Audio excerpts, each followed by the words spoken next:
우리 하나님 말씀 함께 보도록 하겠습니다. 예레미야 30장 12절에서 24절까지 말씀입니다.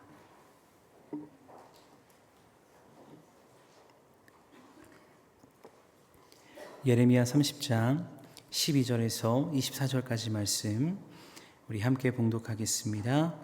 여호와께서 이와 같이 말씀하시니라. 내 상처는 고칠 수 없고 내 부상은 중하도다.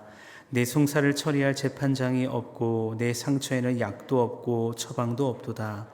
너를 사랑하던 자가 다 너를 잊고 찾지 아니하니 이는 내 악행이 많고 내 죄가 많기 때문에 나는 내 원수가 당할 고난을 내가 받게 하며 잔인한 징계를 내렸도다.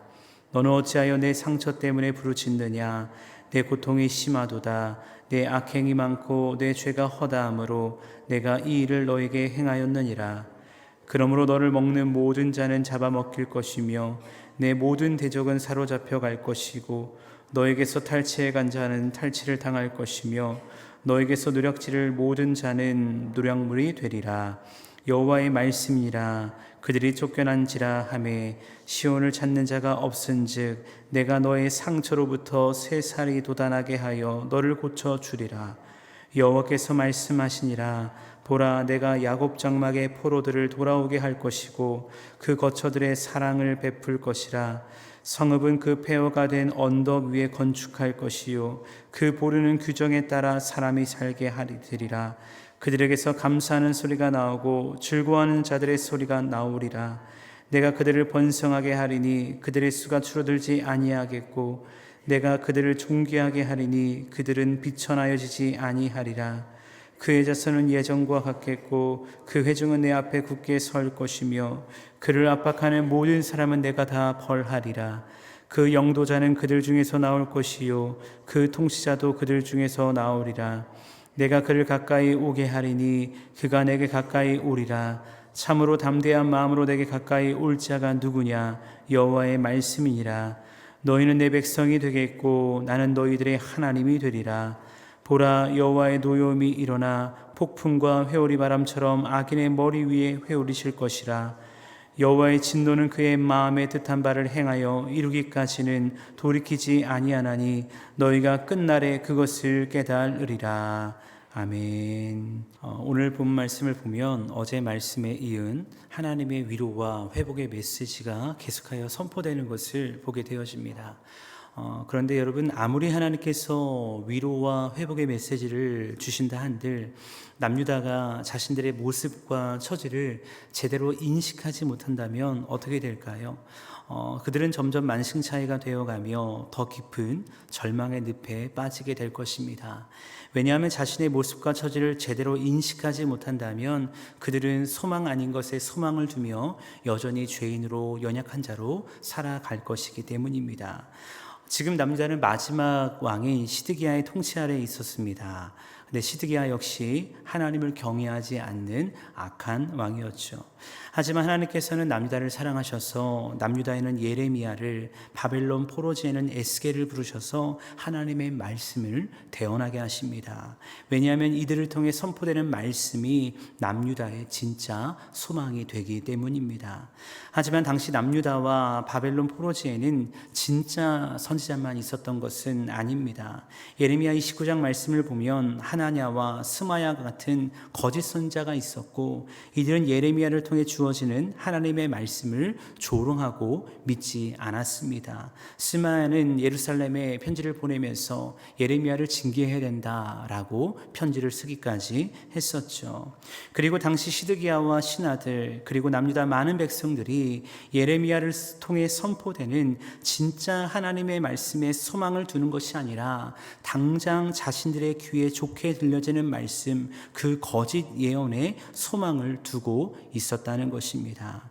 그래서 하나님께서는 이 위로의 말씀 가운데 어떤 것을 말씀을 하시냐면 남유다가 지금 어떤 처지에 있는지를 그들의 현실을 직시할 수 있도록 이렇게 말씀을 하십니다. 오늘 말씀 12절 13절인데요. 여호와께서 이와 같이 말씀하시니라. 내 상처는 고칠 수 없고 내 부상은 중하도다. 내 송사를 처리할 재판장이 없고 내 상처에는 약 약도 없고 처방도 없도다라고 말씀하고 있습니다. 여러분, 하나님께서 말씀하시는 남유다의 현실, 남유다의 지금 모습이 어떤 지경까지 이르게 되었습니까? 큰 상처를 입게 되었는데요, 그 상처는 고칠 수 없다라고 단언을 하십니다.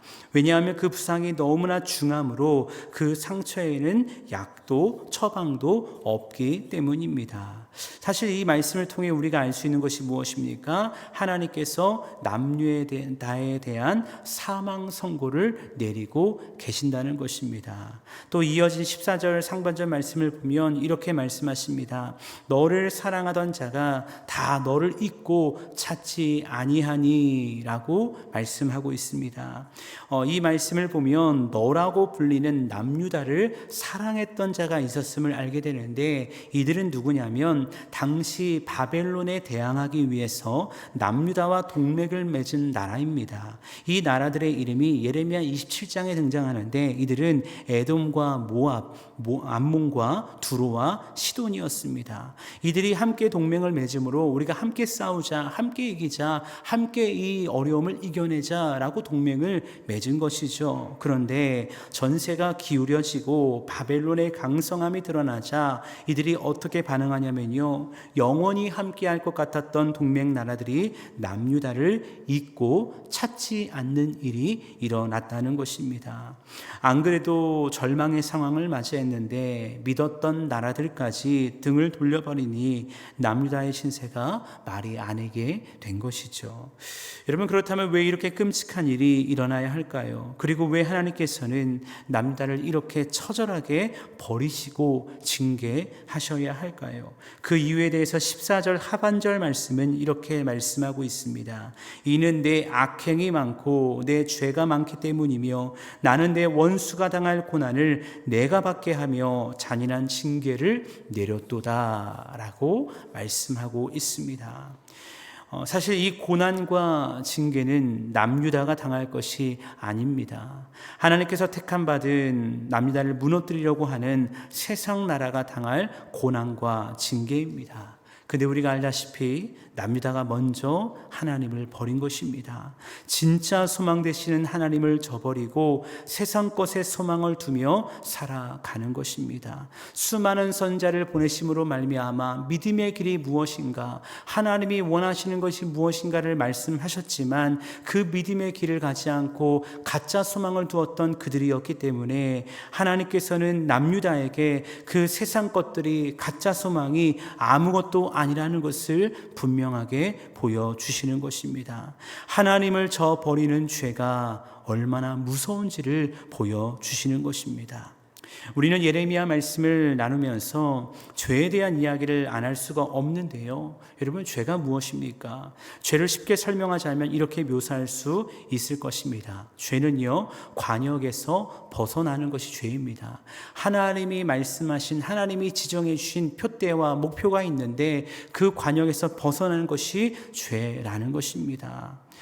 이번 달 말에 파리에서 올림픽이 열리게 되죠. 근데 특별히 대한민국이 올림픽에 나가서 많은 메달을 획득하는 종목이 있습니다. 그 종목이 바로 양궁이라는 종목이죠. 양궁은 저 멀리 있는 관역 중앙에 내 화살을 정확히 꽂으면 승리하는 경기입니다. 사실 우리가 TV로 보는 거리와 실제 거리의 차이는 되게 상당하더라고요. 그렇게 기상 상황, 즉 바람의 방향이나 여러 가지 사람들의 소리, 응원도구의 소리에 따라서 그 내가 원하는 화살을 날렸을 때 제대로 꽂을 수도 있고 꽂지 못할 때도 있다는 것입니다. 근데 여러분, 우리의 신앙생활도 마찬가지 아닐까라고 생각을 합니다. 우리는요, 주님이 부르시는 그날까지 부르심의 표대를 향해 달려나가는 그리스도인이 되어야 할 줄로 믿습니다. 하지만 그 표대를 향해 갈 때요, 우리로 하여금 그 관역에서 벗어나게 하려는 죄의 유혹들이 왜 이렇게 많은지요. 바람의 방향과 사람들의 소리와 같은 그 상황과 환경에 우리가 얼마나 요동할 때가 많은지 모릅니다. 사실 남유다도 마찬가지 아니겠습니까? 국제 정세에 따라 어느 나라가 강하냐에 따라서 지금 계산하고 있는 거예요. 누구를 의지해야 될까? 누구를 바라봐야 될까? 누구와 동맹을 맺어야 될까? 라고 하면서 하나님 아닌 거짓 소망을 두고 살아가고 있었다는 것입니다. 근데 여러분, 그런 상황과 환경으로 인해서 유혹이, 하나님 아닌 거짓 유혹이 거세지면 어떻게 해야 할까요? 거세지면 거세질수록, 그 상황과 환경이 어려워지면 어려워질수록 타협하는 것이 아니고요, 더 집중해야 되는 것입니다.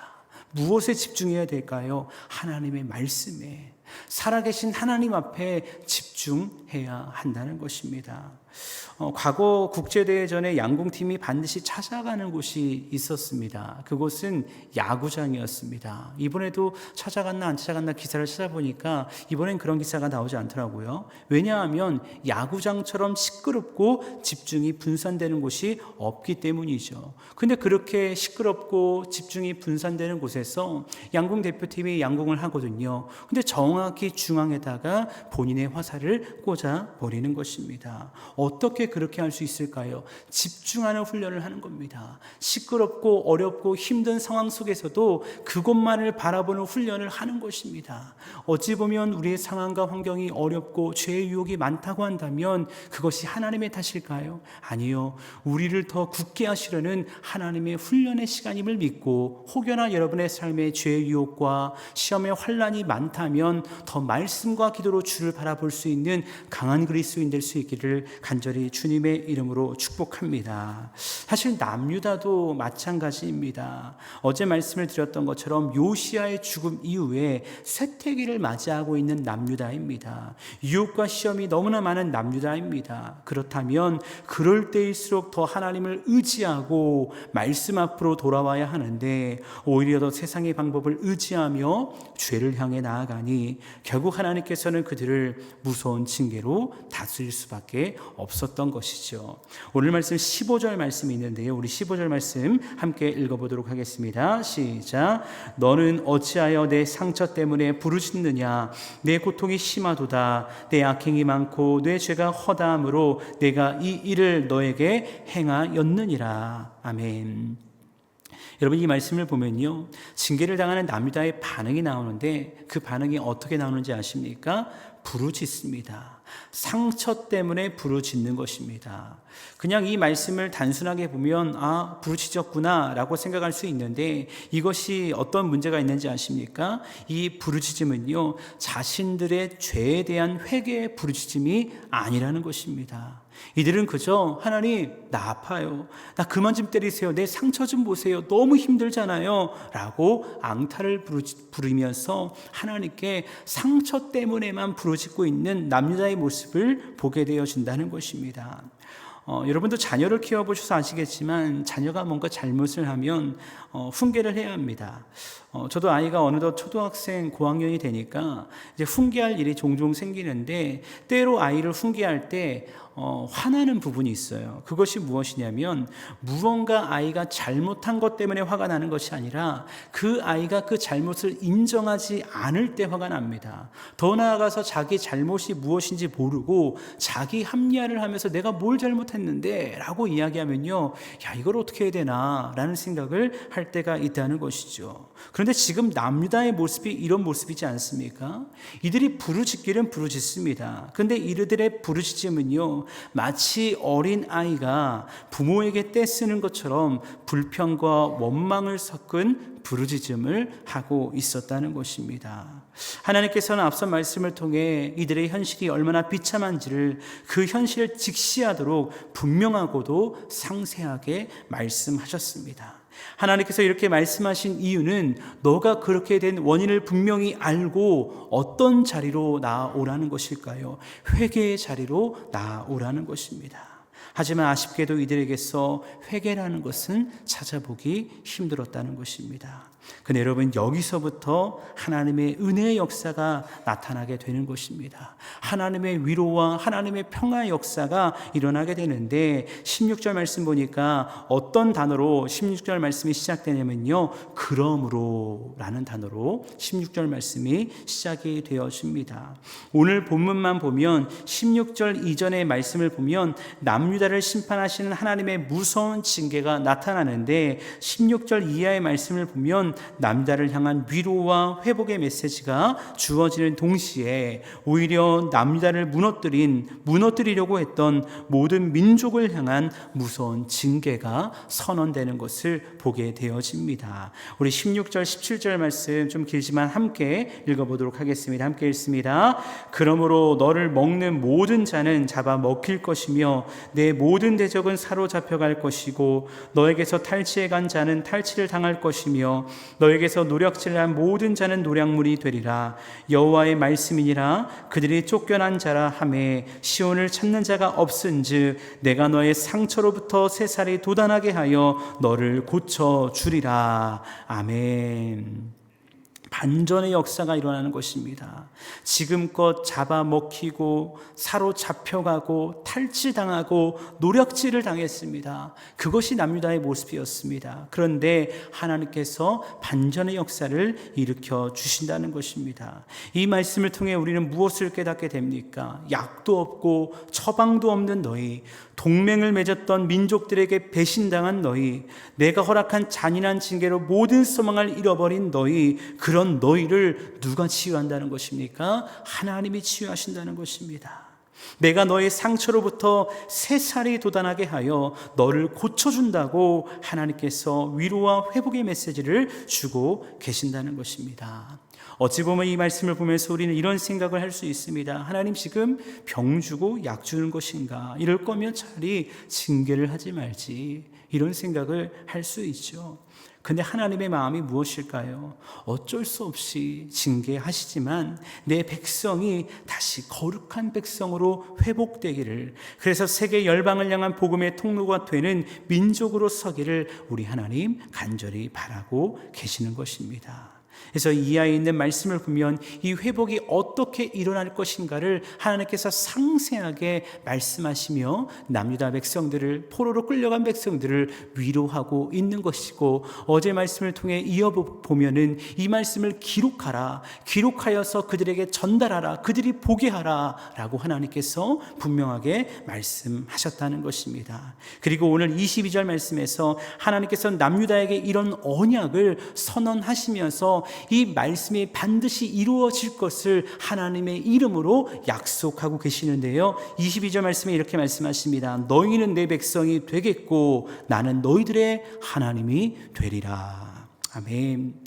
이 말씀은 하나님과 이스라엘 백성 사이에 나타나는 전형적인 언약 공식입니다. 근데 마치 애굽에서 종살이했던 이스라엘 백성들을 건지시면서 그들과 언약을 맺으셨듯이 이 말씀을 통해서 하나님께서 바벨론 포로로 끌려간 남유다에게 선언하시는 것입니다. 너희는 내 백성이 될 것이다. 지금은 내 백성이 아닌 것 같고 끌려갔고 포로지만 너희는 반드시 내 백성이 될 것이다. 나는 너희를 버리지 않았다. 나는 너희들의 하나님이 될 것이다 라고 반드시 언약하시는 하나님의 말씀을 보게 되어진다는 것입니다. 여러분, 이 말씀을 묵상하면서 이 오늘 우리가 읽었던 이 16절 말씀 전과 후의 말씀을 비교하며 읽으면서 여러분 어떤 생각이 드십니까? 저는 이런 생각이 듭니다. 진짜 하나님의 은혜구나, 정말 하나님의 은혜구나 라는 생각을 하게 됩니다. 왜냐하면 오늘 16절 전반절과 후반절을 비교하여 보았을 때 남유다가 이런 은혜를 받을 자격이 있습니까? 아무런 자격이 없는 겁니다.